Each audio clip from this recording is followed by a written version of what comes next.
decades ago. It's just we're evolving with the time. That's right. And taking use of the technology and the information. So it's refreshing, and I'm glad everybody is here with open ears and open eyes to see it. You know, Absolutely. When I come across information like this, it is like I'm astonished. And this video that he about to share was, if I'm not 1954, so it's before both of us was born.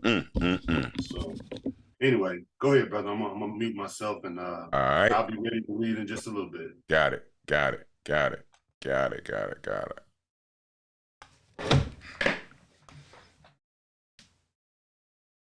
Okay, this is called Secret of Selling the Negro. And please, I want to put it in context to the spiritual implications that are involved with selling to our people. I want you to notice that the beast watches your every move. And the beast knows that in order for him to be wealthy, he must get wealthy through you, doing business with you. If they really hated you, why would they do business with you? If they really, really, really hated you, why would they do business with you? Ask yourself that.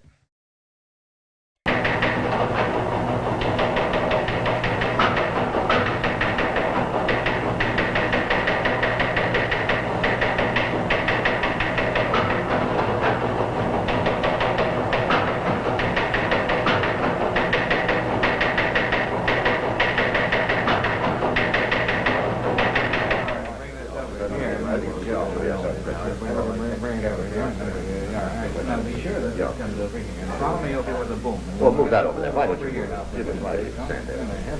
You got the level on that, Joe? Hey, how's this video coming through? Are the lights hot enough? Don't forget to dolly in close. All right, be sure and stay clear of number 2 camera, and all set. Stand by.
Hello, I'm Bob Trout.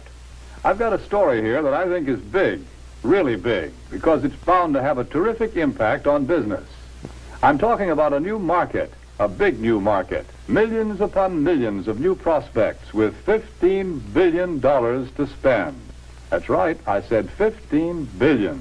That's a lot of money, isn't it? The surprising thing is that it's a fresh market, still full of opportunities. It grew up so fast, got so big in a hurry, that few of us realize its scope. Now, these days, nobody's likely to pass up chances to sell. And yet right here in our own front yard, there's a neglected market. There's money waiting to be spent. To get the story of this market, to be able to tell you the secret of selling the Negro, we did a lot of digging. We talked to leading businessmen, to customers, and to salesmen. We went to Washington, D.C. We set up cameras and other key points around the nation. And out of this all, there emerged a story, the story of a new market.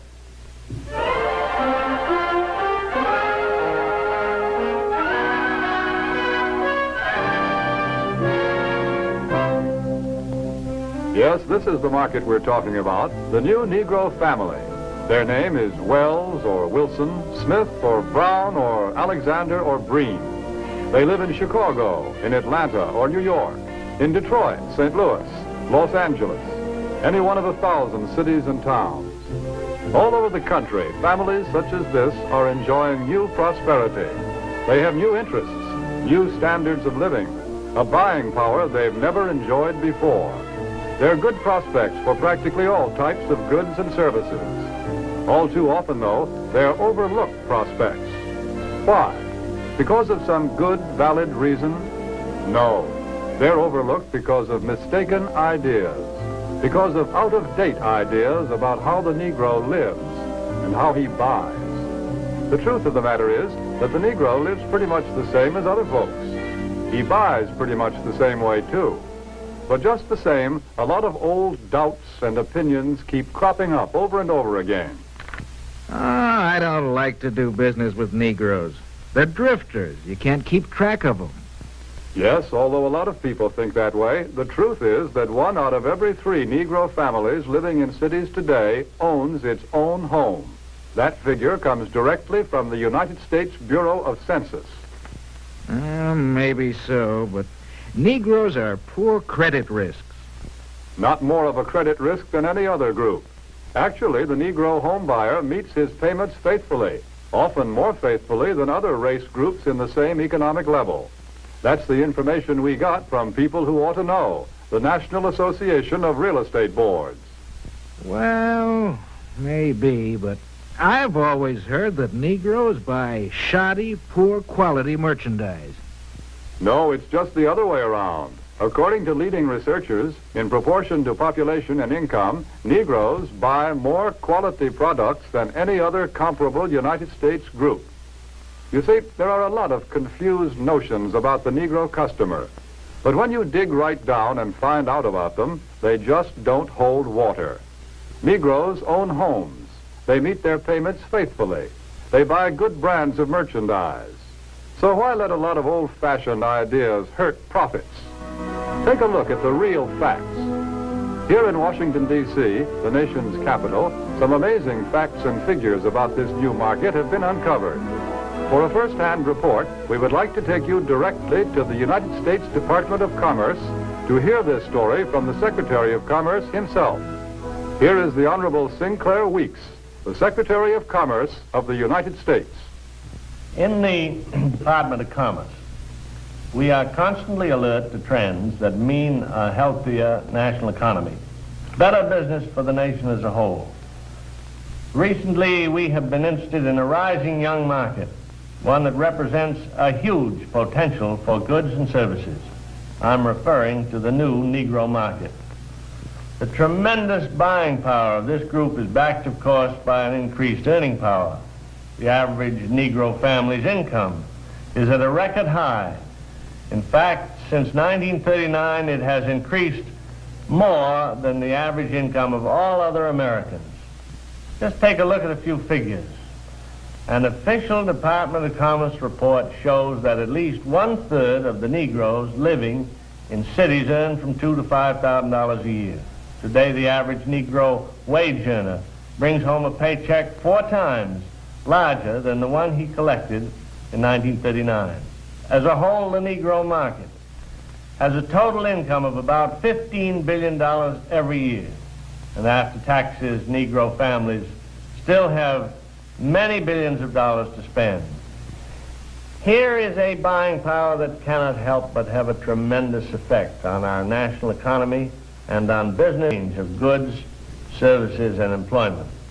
Business everywhere is bound to feel the impact. This new buying power has resulted in a class Negro market, a profitable, above-average income group of consumers. For example, the nation's largest newspaper and magazine research organization, Daniel Starch and Staff, reports these significant figures. More than 51% of the readers of Ebony magazine have a record player in their homes. Almost 64% own a television set. And almost 78% enjoy the convenience of an electric refrigerator. It is also a fact, and this is from the magazine The Food Field Reporter, that Negroes spend almost $3 billion a year for food alone. Per capita, They buy more cosmetics, drugs, and toiletries than anyone else in the country. And their children are better educated, too, because since 1930, enrollment in Negro colleges is up 2,500%.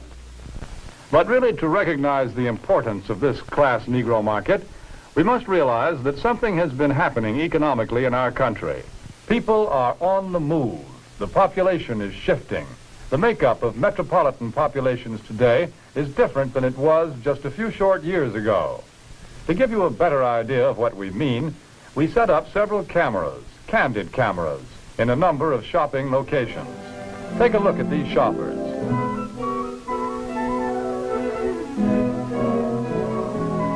Notice what a large proportion of them are Negroes. What's the reason? It's simply this. Negro families are moving into the cities where there are more job opportunities. Here they find occupations with more prestige and security, jobs that pay more money. As a result, Negro families today often make up the largest part of central city consumer prospects. A shoe store in Chicago's Loop, for example, reports that more than 50% of its customers are Negroes. In another case, a drugstore located at a transfer point in a non-Negro neighborhood finds that its Negro customers total 25%. The trend is plain. The new Negro families today are moving into more populated areas, to the cities, where there are more stores, more buying opportunities. Since 1940, in San Francisco alone, the Negro market has increased by 89%. In Chicago, by 81%. Houston, Texas, 45%. Philadelphia, 50%. The impact of this new buying force is so tremendous that actually in 14 major United States markets, a product cannot be number one without Negro support. A product must have the backing of this big new buying power to be a leader in the field. What do you have to sell? Chewing gum or cars? Toothpaste or transportation? Whatever it is, here are millions of prospects. And these prospects are everywhere. Negro customers can no longer be pigeonholed. They cannot be classified as prospects who trade only in certain stores, certain neighborhoods. Today, Negroes shop downtown. They shop in supermarkets. They shop in small neighborhood stores. They'll buy from anyone who wants to sell to them. But we all know that before you can sell to customers, you've got to get to know them.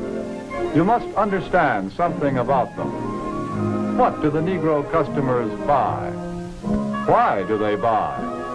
How do you sell to them? Let's find out. Let's hear the opinion of men who have spent a lifetime studying the buying habits of customers the world over. Here is what sales psychologists have to say about selling to the Negro. The secret of selling to the Negro is expressed in one word. That word is recognition. Now, there's nothing unusual about that. People want to be recognized. They need recognition. That's basic in all of us. But perhaps because he's had so little of it, the Negro needs even more.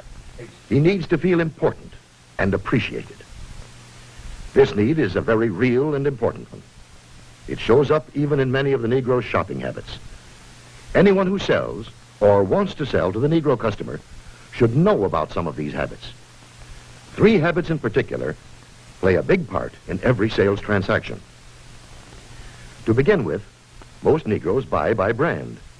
They ask for products by name. They're quick to turn down off brands.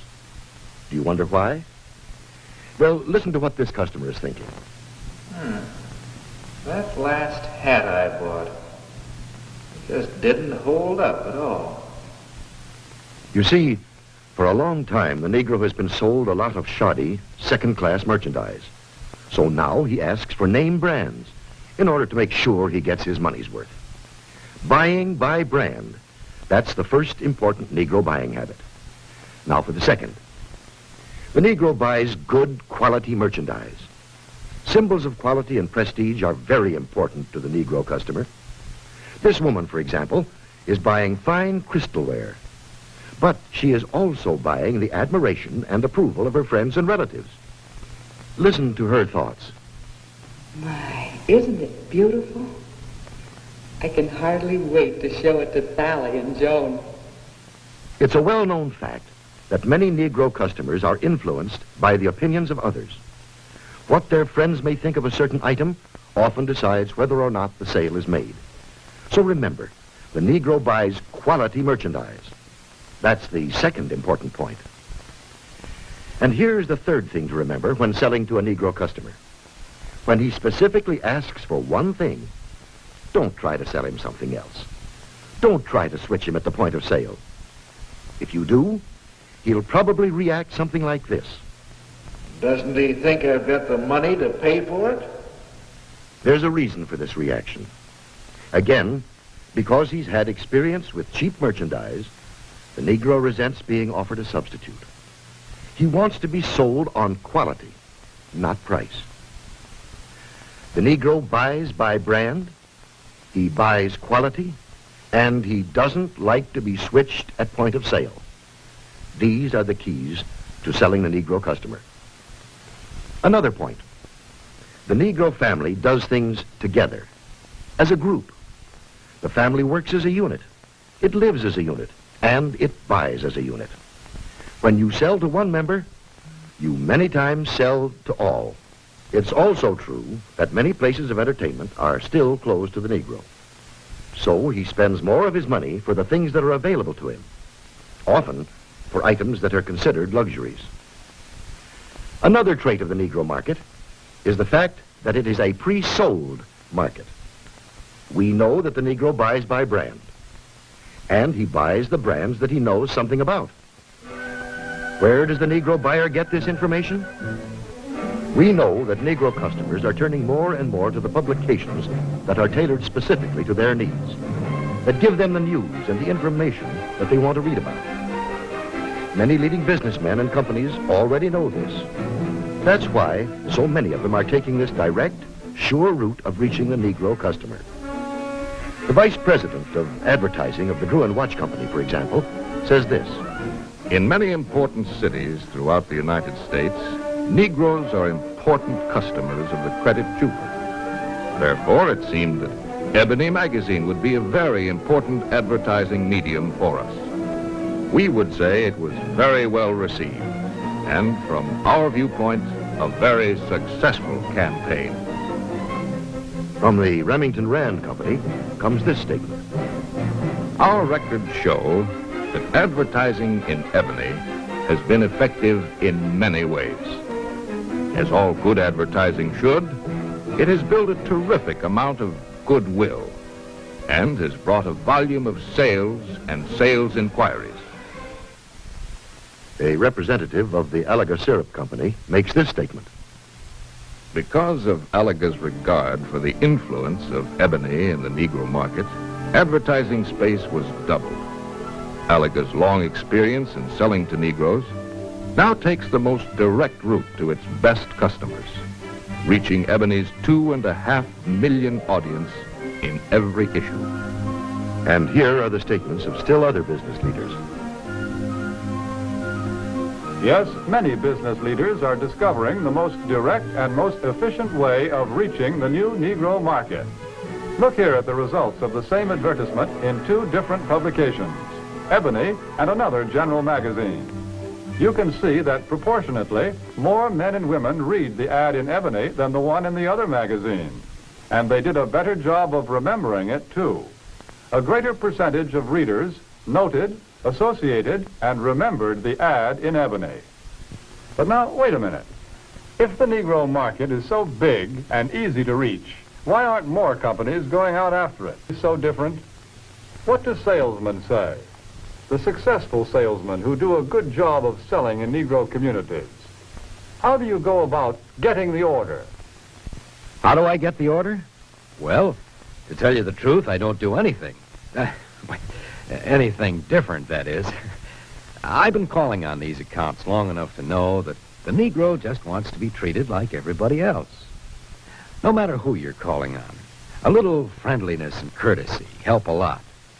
But naturally, anybody resents being patronized or talked down to. So I usually call a man Mr. Brown, Mr. Smith, or Mr. whatever his name is, until he tells me to call him by his first name. And of course, I always stick to business. I stay away from talk about race or religion or politics. That goes for talk about Negro celebrities, too. You know, this business about what good prize fighters and singers the Negroes are. Who cares? When a guy's in business, no matter what color his skin is, he's interested in making a living, in making money. That's uppermost in his mind. I guess maybe what I'm saying is that I try to help any way I can, sometimes with displays or ad materials, or an idea once in a while. The important thing is that if it helps push sales for the dealer, it helps push them for me, too. Handle the Negro account just like any of your others. Don't patronize. Stick to business. Get interested in the account. Pitch in and help any way you can. Sounds like pretty good sales advice. That's the secret of selling the Negro. Well, how about it? What do you think of this new market? It can open new outlets for you and for everybody who sells goods or services. It's still possible to get in on the ground floor when this market is just beginning to grow and to expand. The facts and the figures that we see here are just a small sample of what they promise to be next year and the years after that. Yes, here are men and women with money to spend, and they spend it for exactly the same things as you and I and everyone else.